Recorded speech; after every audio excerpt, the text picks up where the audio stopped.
Dope, dope, dope, let's get it. I'm a trapping fanatic, that shit automatic, so I cannot turn it on or off. Bitches all on my dick, then she hop on my dick, I'm like, why you keep hopping on and off? Yo, bitch all on my dick, she be doing the most. I tell her, little bitch, she so extra. And my gun up on me, but not run up on me. Niggas, they wanna fight, they some wrestlers.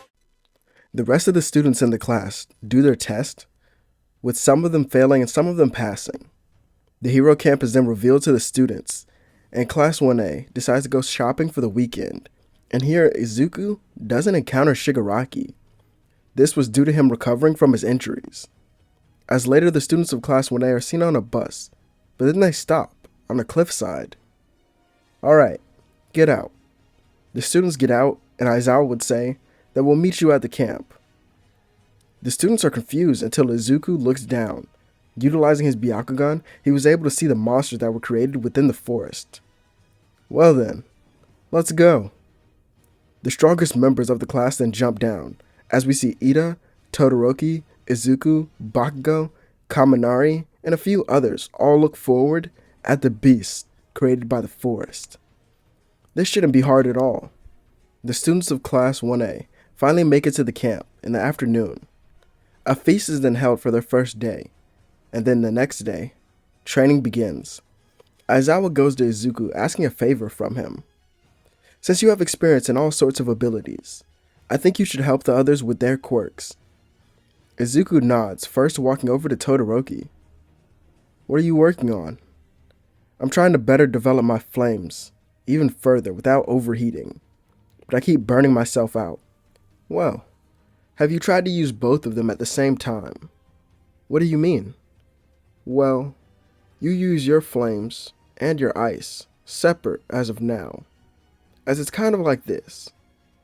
Izuku shows off flames in one hand and ice in another. Since you're more of a long-range fighter, this attack would more suit you. Izuku then turns towards the forest and creates an arrow of flames, but then surrounding it was ice. He shoots it forward with great speed, and it destroys part of the area. This causes him to be scolded by the cat heroes and his teacher. Todoroki, though, thanks him as he now better understands what he has to do to get even stronger. Izuku does this for the rest of the class as well, except for Bakugo, who rejected his advice. But for everyone else, it's pretty effective. Even the students from Class B would ask for his help. He doesn't mind at all, as he wants everyone to become great heroes. That night, Izuku sees Koda by himself and went over to talk to him. Koda argues with Izuku for wanting to become a hero, and Izuku decides to tell him a story. Hey Koda, how good are you at keeping secrets? Pretty good, why? Then I'll tell you a story about a boy, different from the rest. He had a family, yes, but there was no love in his home. Constantly, his parents abused him for his powers. Day in and day out, he got no rest at all. He tried his best, hoping to make them happy. However, they always seemed to want more. One day, he was left alone, and he saw this as his chance. He escaped. He kept running and didn't stop. He didn't want to go back to that dark place that he called a home for so long. For weeks, he kept running until he stopped. But why would he stop now? He's alone. It's even worse than before. At least he had parents. Well, that's what I thought too, Koda. But the boy's mind was truly at peace. The world around him provided a sanctuary where he felt free. This was something he wasn't used to. This was the world of the heroes. The one that the heroes created for people just like him, seeking refuge. Izuku keeps going with the story, leaving an impression on Koda, as his outlook on heroes and the world around him has started to shift because of Izuku. Even if it was only by a little bit so far. Over on a mountain that looks down on the camp, the League of Villains are seen standing, and Shigaraki now possesses the one Tomoe Sharingan. We'll demolish them soon. He flips his cape and turns around. As the next night, a game is held as the teachers will propose it for everyone to play in the forest, as this will be a good cool down, since they've been training pretty hard. As they play the game, purple smoke would enter the area. It makes it hard for them to breathe. In different areas, the League of Villains made their move. Izuku himself is told by Mandalay to find Koda. The young child sits on the side of a cliff, wondering what was going on down there, but when he turned around, he saw the muscle villain. "You're dead meat, kid." Koda begins to cry and tries to run, but the villain gets closer and closer. As he throws a fist, Koda was protected by a black sphere that surrounded his body. The muscle villain tries to break through it, but he can't at all. As on the inside, Izuku looked down at Koda. "Do you have any injuries?" He shakes his head no, and Izuku smirks, ruffling his hair. "Good. Now sit back and let me handle this." "Wait, Izuku. He's dangerous. Can you really beat him?" "Of course I can." The muscle villain throws another punch, and Izuku lets go of the truth-seeking orb, and he catches it. The muscle villain would smirk. "There's our target. Who knew we'd be so lucky to find you?" The villain tries to pull his fist back, but it's stuck. Izuku isn't letting go at all. Lightning begins to surround his body as he uses the gates to become even stronger, and with one punch to the chest of the villain, he's taken out. Koda couldn't believe his eyes and what he was seeing. Izuku was that strong, but wasn't that much older than him. Koda then remembered the story that Izuku had told him and decided to ask. The boy from the story. He was you." "No, you're him." Izuku nods, and Koda was shocked. If he was able to overcome everything that happened to him, then it shouldn't be hard for Koda to do that as well. Izuku would look down at the villain, and saw that he was completely knocked out, and walks over to him. He creates branches that surround his body to hold him there. As next, he grabs Koda and heads back to the building for the camp. Since the battle had ended early, Izuku arrives just in time to see Aizawa defeat Dabi's clone that Twice had created. He drops off Koda and listens to the message that Aizawa had for everyone. Instead of going to find Mandalay, Izuku just kneeled down and did it himself. Now, he can head straight into the forest to help everyone out. The first person he runs into was Tokoyami and Shoji. Shoji was trying to help, Tokoyami control Dark Shadow, but he had no luck at all. Izuku thought this was perfect that they ran into him. As Tokoyami and Dark Shadow would burst towards him, he smirked, creating flames and lightning. By mixing them together, it would create a light explosion that knocked out Tokoyami. Shoji would go to carry him, but Izuku stops him. He would create a clone that picks him up and heads back to the building. Doing this also gave him another idea. Instead of just making one, he makes several that goes out to help each group that was separated right now. The real Izuku is led by Shoji as they would find Bakugo and Todoroki, facing a villain with sharp teeth. Izuku jumps in the air and with an air palm. The teeth are shattered. The villain crashes down to the ground and Izuku looks at Todoroki and Bakugo. "We should regroup with the others to make sure they're still okay. I've sent out clones, but I don't know how strong the enemy here is." They head out, and this is where they're confronted by one person. Shigaraki was sitting down on a rock as he points to Izuku. "Let's do battle. Here and now." Izuku sighs, telling the group to get out of here now. They ask why, but in an instant, Izuku shows off another one of his techniques that he's developed, which is basically the flying Raijin, as he teleports them all to the camp building where their teacher was waiting. Izuku then looks back at Shigaraki. "Let's end this. Just me and you." Shigaraki begins laughing and reveals his red eyes to Izuku. "No, that can't be. Yes it is. This Sharingan, as we're now equal, brother." Izuku quickly activates his own Sharingan, but the League of Villains was transported to the area as well, alongside the Nomu that they brought with them. All of them then rush Izuku, who dodges the flames of Dabi. While airborne, Izuku does multiple hand signs. Lightning style, scatter shock. Zigzag waves of lightning scatter across the area, hitting some of the members. Izuku then floats to the ground, where Toga tries to get his blood with a needle. He sees through her attack, stepping to evade, and then punching her in the stomach. Twice begins to create more and more clones that attack Izuku, as some of the clones even transform into him. This makes the battle a little bit harder for Izuku, but he keeps going. Shigaraki then joins in, trying to use Decay. But he stops. Well, his hand is stopped by the staff of Izuku. Isn't this fun? If you had stayed with father, you could lead them with me. This angers Izuku, who pushes back and has the dodgy attack of the Nomu. Shigaraki begins to taunt him as well. So this is the extent of your power. What a shame. I'll show father who is better, by killing you here. Izuku then hears the voice of Mandalay in his head. Everyone's out of the forest and safe. You're cleared by Aizawa, Izuku.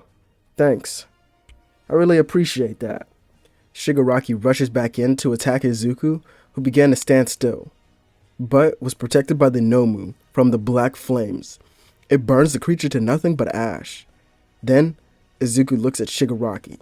This is where he finally shows off his other Mangekyo Sharingan ability, Kodo Amatsukami. Shigaraki quickly tells the League of Villains to step back from Naruto, but Dabi continues to shoot out his blue flames. They're stopped by a half-body Susanoo with 4 arms, as the League is then teleported away from the area into the base of the students, where they would capture Bakugo still.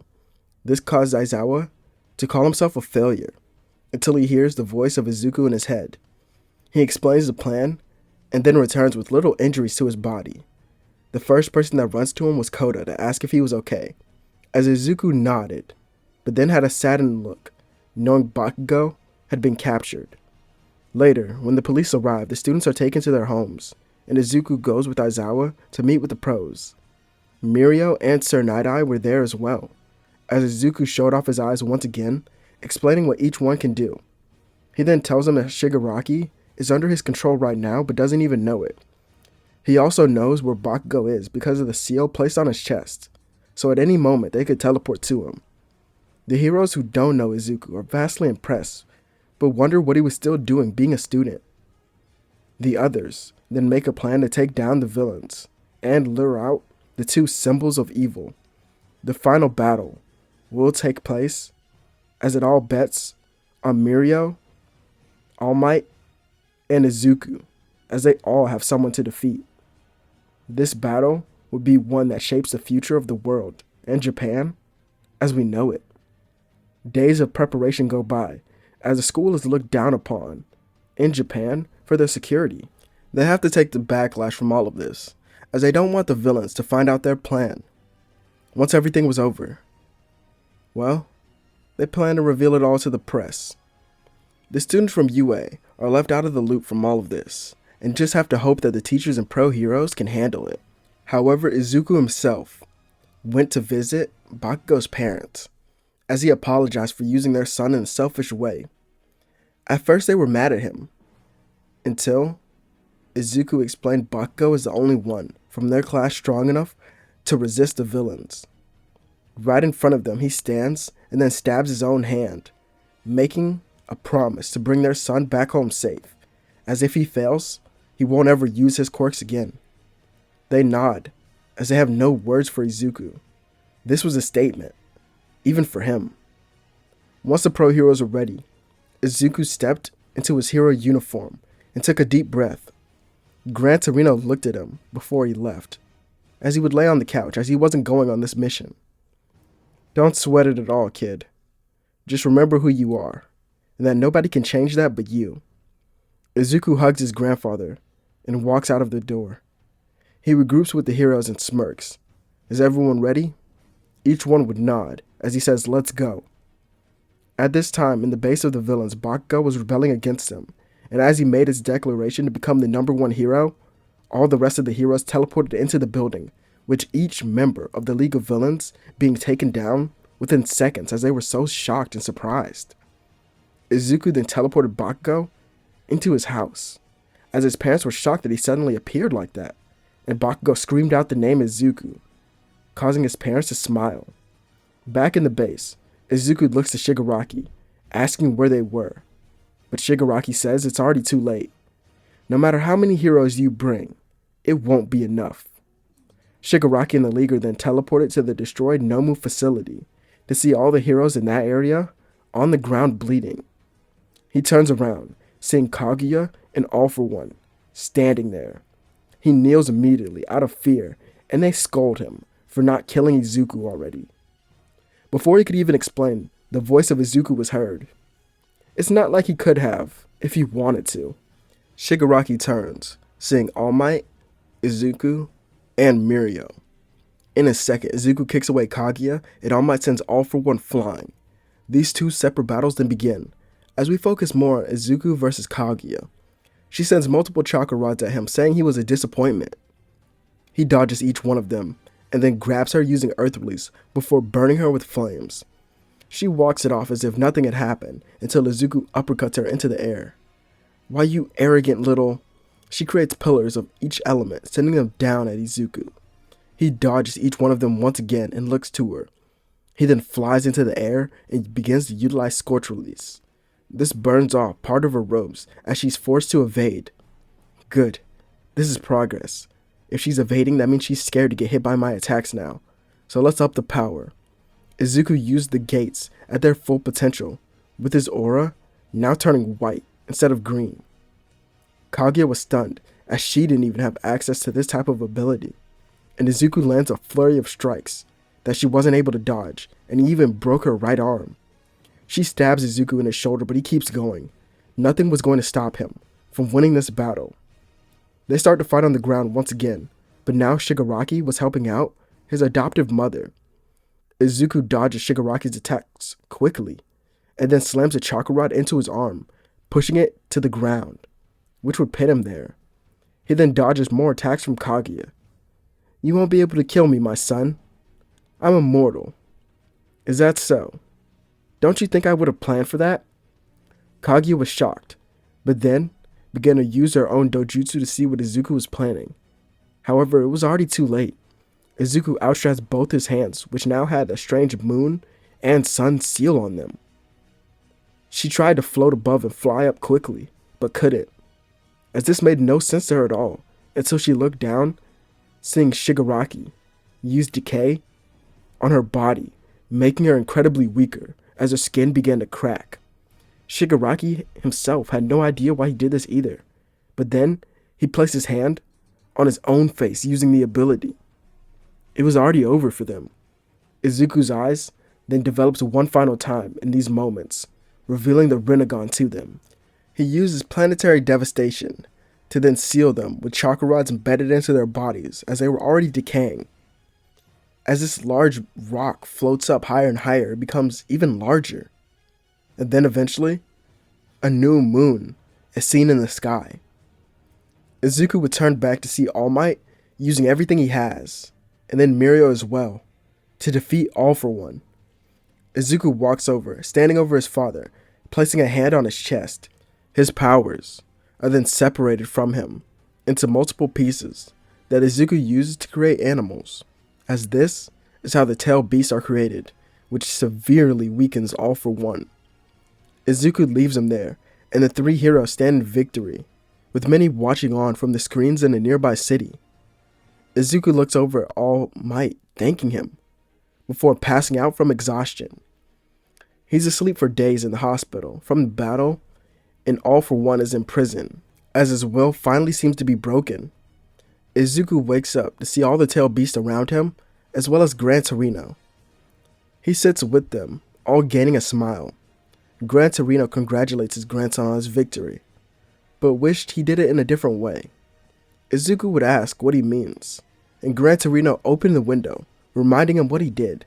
Izuku looked out to see two moons in the night sky, as this did have an effect on the Earth, but the two moons sort of negated each other. But there wasn't too many calamities that happened because of it. His grandfather also explains that he missed the hero licensing exam. Izuku scoffs, but his grandfather then hands him one anyway. This was a gift from the pros, as you help defeat a great evil. Izuku sits in the bed and looks down at each of the animals he's created as he named them. And each one, well, they separate to go to each part of Japan, but one of them would stay with Izuku, that being Kurama. Izuku sits there wondering what was going to happen next, but then hears a buzz in the room as he looks to his phone to see that he was getting a call from Sir Night-Eye.